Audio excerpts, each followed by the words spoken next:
Hey,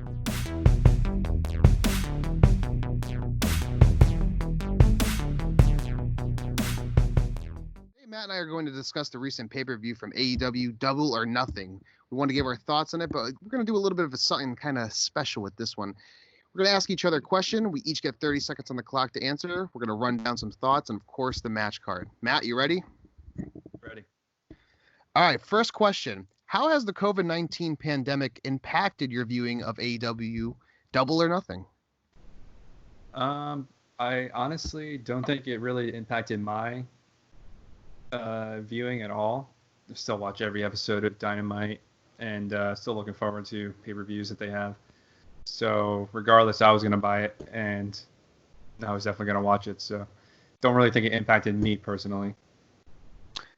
Yeah, as for myself, it didn't impact it at all. If anything, I was a little bit more excited to kind of watch it because this was obviously AEW's first pay-per-view during the pandemic, and we had seen how well they were doing with their TV tapings as well.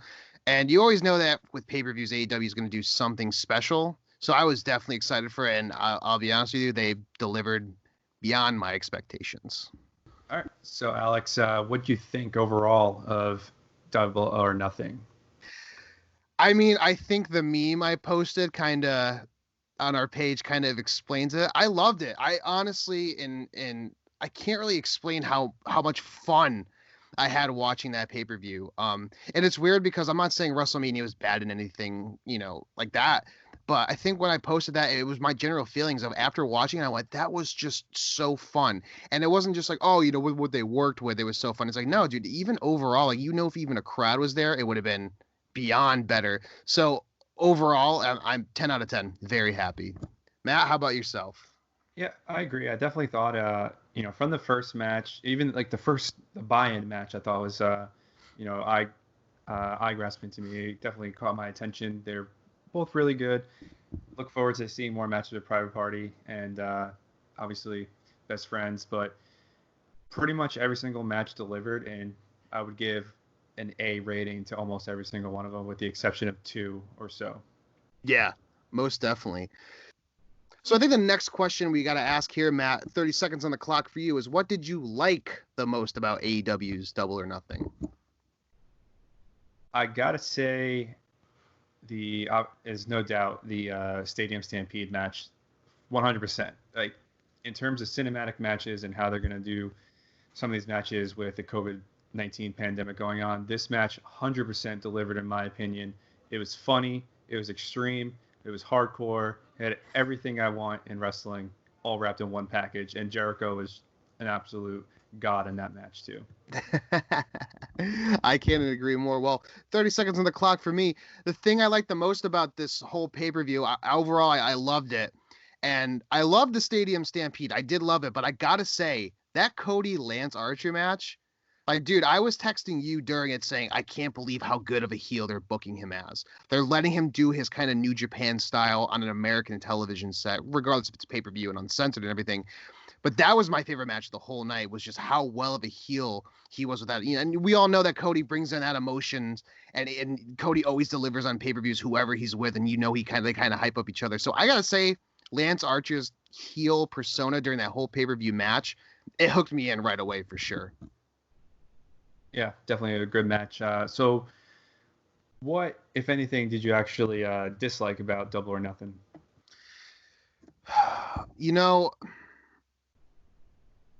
That's really hard to say. There was a couple loose screws you could kind of see. And I can't really name some off the top of my head, but kind of things you went, okay, well, that wasn't supposed to happen. Or they're kind of, they're still a new company. They're kind of still learning this. There wasn't that much that I disliked. I mean, the Statlander match, I wasn't a big fan of. It was definitely a cool down match for sure. But I can't really think of things off the top of my head, but I think once we go through the rundown of the matches, things will kind of pop up. So we'll see where, I come at my end. Matt, 30 seconds on the clock for you. What did you dislike, if anything, about Double or Nothing? I think you mentioned it, the Chris Statlander Penelope Ford match. I was no real build up to it. Maybe a couple little stints in Dynamite, but you got to have a better build up if you're gonna have a match at a pay per view, and especially if it's just two great performers who haven't had the opportunity to shine. And then Dustin Rhodes and Shawn Spears match I thought was kind of stale. Ooh, yeah, I totally forgot about that match. I still thought it was fun. It was a cool little comedy spot, but I still thought it was fun. All right, Matt. So I think what we're gonna do right now is run down the match card, 30 seconds on the clock for each of us to explain what we liked and disliked about each of the matches, and of course our ratings. Let's start with the buy-in, aka the pre-show. For you, Matt, 30 seconds on the clock. Private Party versus Best Friends. Go. Overall, great match. It could have maybe like spice it up a little bit with something different to it, but everybody performed in this one. Private Party, fantastic, fantastic tag team. Best Friends always look great. Overall, good match, and hopefully we see one of these guys holding a title pretty soon, or I should say these guys holding the titles. Yeah. Quickly, Matt, rating of it. What would you give that? I'd say like a B minus, something like that. B minus. All right. Yeah, it was a good match, and I definitely enjoyed both teams, but want to see more variation to it. I understand times are tough and may not have the same amount of tag teams available, but I know that like the Butcher and the Blade were there. Maybe you could have some type of match with them too. We haven't really seen them in action, but I know they were there in the crowd. So blew me away more than I was expecting, to be quite honest, because you think of the pre-shows, nowadays in wrestling shows, especially when it comes to WWE, as something that doesn't really matter. But whenever AEW does one, even from the start a year ago, they always make the buy-ins hook you in to buy the pay-per-view, and they make this match important. This match, I kind of forgot that this was for the number one contenders match for the tag team titles, and it went a little bit longer than I expected it, in a good way though. Overall, I mean, we've seen Private Party in high stakes contests with the tag team tournament, and now we get to see Best Friends go from this cool indie loving kind of comedy act to now the number one contenders for the titles, and I'm stoked to see where they go in it. So overall, I'm going to give this match a good solid B. It was a great working match, and it kept me invested. And if I was somebody that didn't buy the pay-per-view, I would want to buy the pay-per-view for sure. Yeah. All right, so moving along, then we kick off the first match. First match we have is that Casino ladder match. What are your overall thoughts on that? It's funny because I was expecting a lot less for some reason. I was expecting a little bit more technical stuff, even though we see a lot of these guys who are, in this match as high flyers and everything. And overall, I was hoping Darby Allin would win. I'm glad that Brian Cage finally got his debut. Brian Cage, you follow us. Hello, sir. I was glad he got his debut and won too, because it's something, he's a major player with everything. But at the same time, it was kind of weird to not see Darby Allin take that, because you kind of thought his momentum would keep going. But overall, this match was fan-fucking-tastic. I loved it. The spots in it made it really well, and memorable spots too. I got to give this match a solid A minus. Just overall great. Loved it. Would watch it again in a heartbeat. Matt, 30 seconds on the clock for you. What did you think about this Casino ladder match? I loved it. I thought that not seeing too many ladder matches outside of WWE, this definitely did it for me. I appreciate all the work they've done, and they use the ladder as a way that I've seen before, but a little bit uniqueness to it. The only thing I disliked about it was I thought Darby Allin's little move was a little too risky. You didn't really see him for most of the match until pretty much the ending. Yeah. And, I would give it an A though. I definitely enjoyed the shit out of this match a lot. Yeah, most definitely. It was funny because I texted you right after that Darby spot where he went down and kind of hurt himself with the skateboard onto another ladder, and I was like, I think he's pretty fucked up on that one, man. Like, that looked really bad, but I guess we'll see. I mean, we haven't heard any injury reports about it. However, aside from Brian Cage, who won, who do you think shined the most in that match? I'm going to have to say, for me personally, I mean, I know a lot of people are going to say either Darby or Orange Cassidy, because it was his first kind of big high stakes match. For me though, I'm going to say Frankie Kazarian really impressed me this match. And it's not because I've never sat down and watched a Frankie Kazarian match, but he was wrestling like he was in the main event. He was making that match, like the stuff he was doing, for some reason, he kept catching my eye in that whole match. So I'm going to go Frankie Kazarian for myself. How about you, Matt? I'm going to say Kip Sabian. I definitely think really? he did a pretty good job. And, if anything, maybe there's something down the line. Maybe not the World Heavyweight Championship, or it might be like the TNT Championship against Cody in the future. I know they're having a tournament pretty soon, or a number one contender match on Dynamite for that too.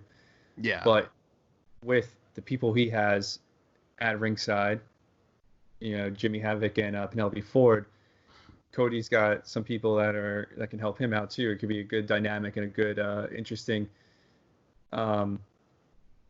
change of who we've seen wrestle each other over and over again. So, yeah, most definitely. All right. So going on from that match, next we have the AEW's Women's Championship match. We have Nyla Rose, who at the time was defending her championship against Shida. Of course, Shida wins in the end of a great match, I thought, and I will get into that. Matt, 30 seconds on the clock. What was your thoughts on this match? What did you like, dislike, and of course, give me your rating. Love this match. The hardcore, like no disqualification and no count out, definitely added to the momentum of it and made it stand out a lot, especially all those little spots I did outside of the ring. Definitely one of the best Nyla Rose matches I've seen, and look forward to seeing more out of Shida as she continues to be the women's champion in AEW. I'd give this match a solid A. Cool. 30 seconds on the clock for me. It's funny because you're right about that. I think bringing that no disqualification kind of element into it definitely built up a storyline too of Nyla Rose, the unstoppable beast kind of deal, and Shida, the only way she can take her down is through these hardcore spots or these through weapons or anything. And besides those weapon spots, Shida still told a really great story and of course showed off her technical style at the same time. I mean, you could see the story building just from the when they were doing the announcements for the match, and her just that look she was giving Nyla Rose. Overall, I thought, for sure, besides the Riho match at the AEW debut Dynamite show, I think this was Nyla Rose's best match besides that. Shida, I can't wait to see where she goes as champion. I'm hoping she gets a little bit more character development, but we'll see. Overall, I love this match. I thought it was a great title match and a great way, obviously, for Shida to win through taking down Nyla Rose. I'm going to have to go with this one a good solid A-. It was a really good story told, and I actually haven't thought about this match until now, to be quite honest, when we started doing this, but I got to give it an A-. I just thought it was overall spectacular. So we're going on to the next match on the card, MJF versus Jungle Boy. I got a lot to say in 30 seconds about this match. However, let's get your thoughts first, Matt. What did you think about this match, and give it a rating? 30 seconds, go. I thought this match was extremely good. In terms of a wrestling match, this was fantastic. You had, the spots of, oh my God, is the heel going to win? Is the, Jungle Boy going to come back? You want the hero to win. You want the bad guy to lose. Classic wrestling style, dirty tricks, all that stuff. Definitely one of the greatest wrestling matches I've seen. Edge and Orton have some competition if they're going to have a good, if they're going to call themselves the greatest wrestling match, because that was one hell of a match. I mean, it's just like classic wrestling. That's what it was. It was fantastic. Yeah. 30 seconds on the clock for me. I have to agree with everything you said about that, because this was a great wrestling match. It kind of brought me back to, rewatching those old school kind of 80s wrestling matches where like you had the great technical moves and everything, but also at the same time there was a lot of showmanship when it came to the heel versus babyface. They were definitely telling a story with that, and you can definitely tell like where MJF gets his influence of like those 70s and 80s kind of heels as well, and playing the gimmick if anything. And it was weird because when watching this match, I never thought these guys were bad workers, but it seems like their styles really meshed well story wise and moveset wise, if you want to call it that. But I think that's just, you're right. Like, Edge and Orton got a lot of competition going on, because this was just, as far as a wrestling match goes, fan-fucking-tastic. I got to have to give this rating. Dude, I got to go a solid A on this. It was that good. I thought it was really, Definitely. Really good. Yep. I would say A+. You would say A+? Okay, I'm going A with that. So it's pretty much like, and I think it's kind of universal, when you see it on social media or, YouTube reviews or any website as well, as people are kind of praising this match. It's like, these guys know what they're doing. And to be so young, they're in their early 20s. They're younger than you and I. So to see where their career is going to go after just that match alone it's going to be very exciting to watch. Yeah. Moving along, we have the TNT Championship match. Lance Archer, Cody Rhodes, or Cody. Alex, 30 seconds for you. What did you think overall of this match? Favorite match of the card. favorite match of the card, favorite match of the night. Loved it, loved it, loved it. It's funny because, especially with Mike Tyson and Jake the Snake. Jake the Snake was playing his characters so well, by the way. He is great as a ringside manager, and I'm so happy he's in AEW. Great to see Mike Tyson there. Kind of few weird yawning spots, if you want to call it that, and him kind of cheering for Lance at sometimes, which is kind of weird. But overall, I just loved it. It's like I said before, it's so fucking cool to see Lance Archer, the deathmatch guy from New Japan, come over, this monster, and be brought to American television where people are going, the indie fans know who he is, the Japanese fans know who he is in AEW, but these American fans are like, who the hell is this guy? And he's already proving his character work. And of course, I can't praise Cody enough. I know I'm going a little bit over time, but if I could ramble, we all know how great Cody is. He did a great job of making Lance look better than he is, I think, in my opinion. And just overall, I give this match an A+. Loved it. I just love that good white meat baby face versus, the dark ass heel. Can't go wrong with it. Matt, your thoughts? 30 seconds on the clock. Go ahead. Overall, good match or great match. I wouldn't go far as give it A+ or anything like that. I would definitely give it like an A-, B+. I thought the ending was kind of a little stale, but most of the spots were pretty good. Lance Archer looking for Jake the Snake or Jake Roberts, at the end, I thought was kind of funky. And the Tyson spot was a little iffy at the end, but overall, interested to see where this goes further with the championship. Cool. So you're going to give this one a B+, you said? Yeah. B+, that's a good solid rating, I think. And it's weird because I will say, even though I give this match an A+ and my favorite match of the night, I will admit, the finish was a little wonky. I can get why they're going to put the title on Cody, the star, to kind of build up this championship from the start. And I'm glad they're doing a battle royal for the number one contender. And I'm hoping Lance wins it because I would love to see, Rhodes versus Archer too, for sure. But I will agree with you that the finish was a little wonky. I wasn't that much of a fan of it, but I was more a fan of the character work Lance was showing and the story told. So overall, I loved it. And I think had a really good reception for the match as well. So moving along, next we have Penelope Ford versus Chris Statlander. Matt, I want to get your thoughts on this. Obviously, we kind of talked about it a little bit beforehand, so 30 seconds on the clock. Your thoughts? Yeah, it's definitely one of those matches I thought kind of fell short a little bit.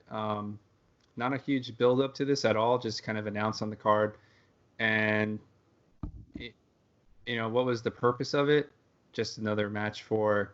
If you're going to have matches that are going to be for rankings, just save it for Dynamite and make the pay-per-view one stand out a little bit more, especially when you're only having, pay-per-views every 4 or so months. Right. Can I get a rating on that real quick? C. Wow. All right, so 30 seconds on the clock for me. I think you said it all. I will agree. That's pretty much what I wanted to say myself. I know this match did kind of have a purpose with Statlander because she was supposed to be originally facing Britt Baker, who we know is going to be out for quite some time, and I believe is addressing it this week on Dynamite. They're saying 9 to 12 weeks is the report I heard, but rumors you guys should be taken with a grain of salt. It definitely was a cool down match. I'm not saying these two are bad performers at all because I'm actually a big fan of both of these girls. I love them in the women's division AEW, and I think they always do great work. And their characters as well, I think, are top tier for their division of what they have right now. But overall, just a cool down match. It was kind of a filler to we had the first 4 matches go from the start. We needed something to kind of cool us down, viewers, and take a little bit of a break. And these girls, that's kind of what they gave us. And all I can say. Wasn't a bad match at all. Just it was a cool down match for me in my eyes, and I hope to see these. Maybe they can have some redemption this week on Dynamite or the coming weeks. My rating for this, I'm gonna have to go. I'll give him a C-. C- is my rating for sure. Worse than me. All right, moving along. There is Dustin Rhodes competing against Shawn Spears. Alex, your thoughts on this match? So I'm not sure what the purpose of this match was. I know it was kind of, there's a little bit of a storyline going on with Dustin Rhodes and Shawn Spears. I didn't feel like this was so much a cool down match as much it was kind of like the entertainment, the intermission kind of deal. I thought it was fun. I mean, let's be honest. Like, I love Shawn Spears. I hope that, his character gets taken a little bit more seriously because I think him as a heel is fan-fucking-tastic. It's awesome. It was good to see Dustin Rhodes. Always good to see Dustin Rhodes. I mean, ever since he's come to AEW, I like his. This is his best character work. in any promotion he's done. Goldust was great and everything, but I'm a fan of Dustin Rhodes, the natural. I gotta give this one. I'm gonna give this one a B minus, just because it was just fun to watch. There were some good comedy spots. It was a good intermission, kind of. Everyone relax, get ready here. Here comes the main events. Let's get kind of waking up again. So I'm gonna go with a B minus on this one. Matt, 30 seconds of the clock for you. Your thoughts, your take. What do you got? I didn't really enjoy this match at all. Really?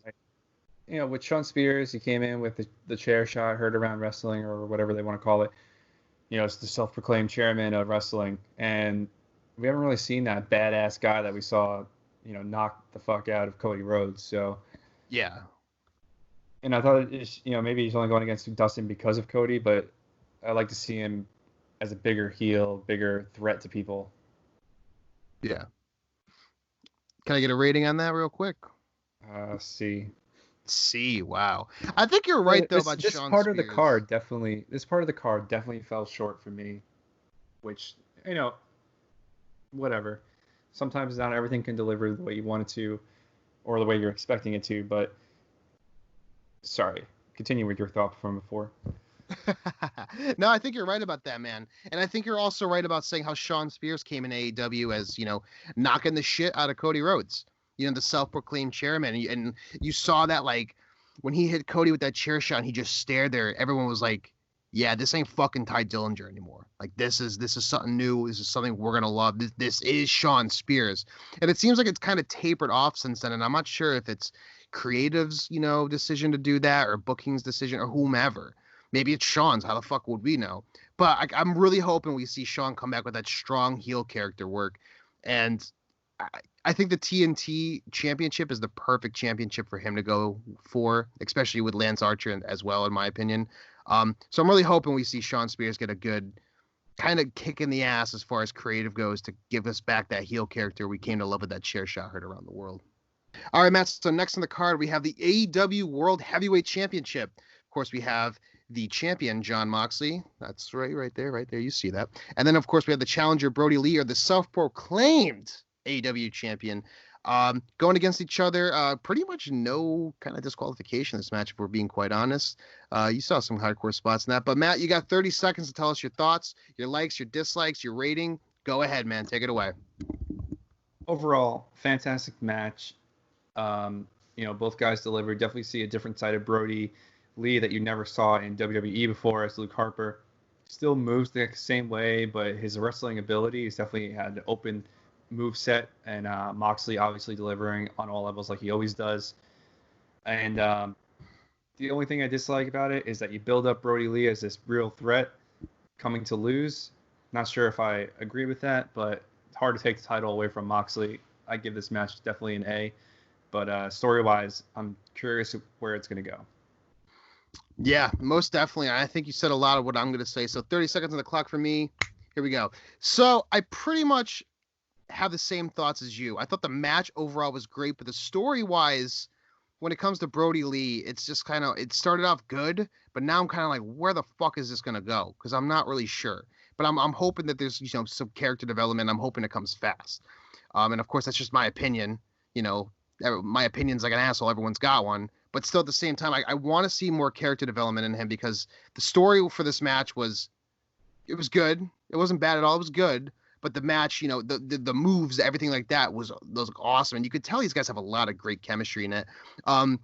For this rating, I'm gonna go a solid A minus, because I actually really enjoyed the shit out of this match, because everyone was waiting for the the main event, the Stadium Stampede. But to put this on beforehand definitely gave the Stampede a little bit of a run for his money. Like, that was a really good championship match, and the next one's not even a championship match. So overall, I'm going A minus on that, and that's just my thoughts. So Matt, the end of the match card, the main event, the Stadium Stampede. We have Broken Matt Hardy and the Elite versus the entire Inner Circle. We had been hearing for days beforehand that this was going to be a historic match. It was going to be iconic.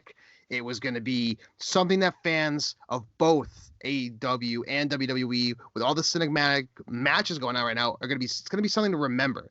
And I think we were right about that. So Matt, you got 30 seconds. You might ramble a little bit, and that's okay, because it's a lot to take in. What are your thoughts, your likes, dislikes? Go ahead, man. Overall, fantastic production in this match. Your spots from jumping off the field goal post, all that stuff from like where the crowd was and everything like that, onto a table, and Hangman coming in with the horse and chasing of Sammy Guevara, and they keep building on that, and somehow they keep making it funny, and it's not played out yet. But Jericho spots and everything like that. It's just an overall fantastic match, and if they continue to do these things while we still have limited people in the crowd, this is a template of how you should do it, and hopefully we see more of it. So before I answer my 30 seconds, I got to ask, of all the spots we saw Hager and Page at the bar. We see, Hardy in the pool. What was your favorite one out of all of them? I definitely think the bar scene, when Hangman slides him over the beer, or slides him over the whiskey. That might be mine too, honestly. Yeah. And then they start like a classic like bar fight, like in a movie. I thought that was just perfect. When he's just dragging him across the bar, and I think it was like Shivani who's like, "You see this in every fucking bar movie fight." Like it was just awesome, and I totally agree with that. I think my favorite spot for it's gonna have to be.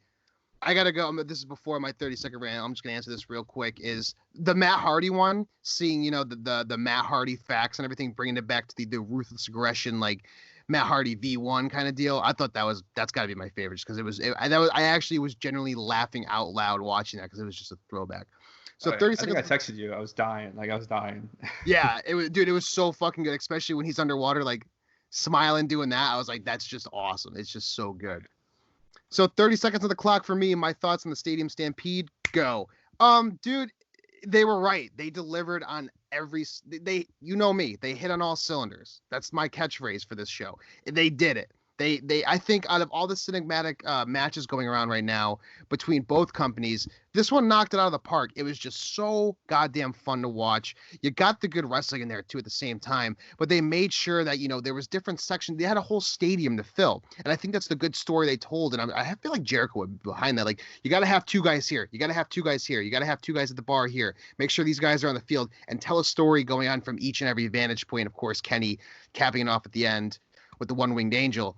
And especially I gotta say real quick, I gave this an A+. It's a fucking A+. It's so fucking good. But I think my favorite spot before, I will say the Matt Hardy one, it was just made me laugh out loud. But my favorite, like, oh shit, that's so cool moment was the 100-yard suplexes. That was just so like outrageous and out fucking landish that I was like, this is awesome. It's that's what it's supposed to be. It's supposed to be outlandish. It's called a Stadium Stampede. That's like some NWA 1986 shit they name a fucking pay-per-view. It's got to be outlandish like that. They got to have spots like that. So overall, 100 out of 100, A+. In my opinion, and I don't give a fuck if no one agrees with me or not, or if you do agree with me, awesome, I'll buy you a beer. Best cinematic match going on right now. That, as much as The Undertaker AJ Styles was great, this blew it out of the water because it was just 40 minutes of pure fun, good wrestling spots, and it made everybody laugh and smile and go, that was awesome. And rant. Absolutely. Definitely agree. And then the reason, you just brought up so many different things, and I brought up a whole different portion of this as well. Like, there's so much to talk about in this match that if you have not seen this match yet, you need to go watch it and, get your own opinion on it. See, and I want to we'll go into overtime. We'll call this on this section a little bit. If we're going to go overtime, we're going overtime. Main events of overtime. So, yeah, exactly. So let me ask you this, Matt. One extra question I want to ask is, obviously, we see Japan is kind of starting, within the next month they kind of have 5,000 people to a crowd, and eventually, life will go back to normal after this shit's over. We'll start getting crowds back. It's starting to happen in WWE finally, even though they got plexiglass over everything, which I kind of get why they're doing it because they're publicly traded. But when life goes back to normal for arena shows or just wrestling shows in general, companies and everything, would you still want to see cinematic matches like this? It depends on where the location is and like what the build-up and purpose of it is. If they're like backstage brawls or whatever, I'd rather see what AEW is doing beforehand, where they just started going into the crowd and the outside by the concessions. Like, they were doing good at that already, and if they can build the story and continue doing those kind of things, then keep doing that. But if you have a match that you want to take place somewhere specifically, like the Hardy compound or wherever. If it's gonna relate to the story, then obviously you can do your cinematic match wherever. Yeah. But if there's a crowd and there's backstage and all that stuff, why film a cinematic match if you don't need to? Yeah. I think two things I want to touch on with that question is, one, it's necessary right now to have these kind of main event cinematic matches. Like it most certainly is. It's awesome from what you can see from the Stadium Stampede. But I don't want to see it get too overly saturated. Like it's a good commodity right now for the companies to have, and something good, a good thing to put for the product for, the buyer, the consumer, the fans, whatever you want to call them. But I would hate to see it get oversaturated. So the second part to that is I think you could kind of do a hybrid of both. Like you could have a good wrestling match for maybe 10, 15 minutes. These guys go backstage and then it's a cinematic match for the next 5 minutes, and they kind of film earlier in the day and all these funny, crazy kind of spots. And then they somehow drag themselves back into the building. I would kind of like to see something like that, like kind of a hybrid of, kind of booking it like that. And it's definitely creative to kind of think about and see who could do that. So I think that's going to be my end rant. Overtime, throw up a graphic, overtime. That was, I think that's something that we could definitely like to see and something I would like to see. So I think that's it, Matt. We did our 30 seconds. This was a good first kind of, I don't even know what we're going to call this goddamn show, but this was a lot of fun and it's quick, easy. We hope you guys at home enjoyed it. Matt, tell the people where they can follow you, of course, on social media.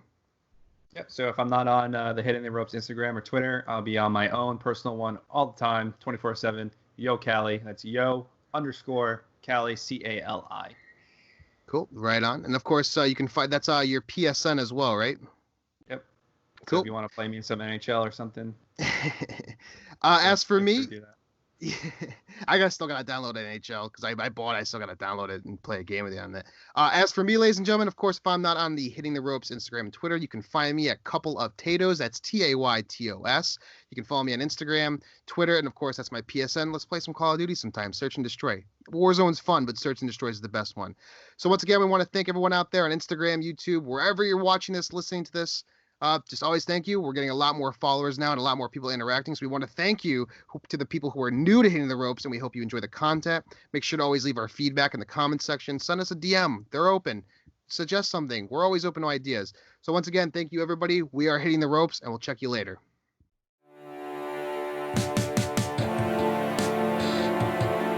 Thanks for watching from us at Hitting the Ropes. Let us know what you think by hitting us up on Twitter and Instagram. Follow our blogs over at www.hittingtheropes.com, and on YouTube, click that like button and hit subscribe.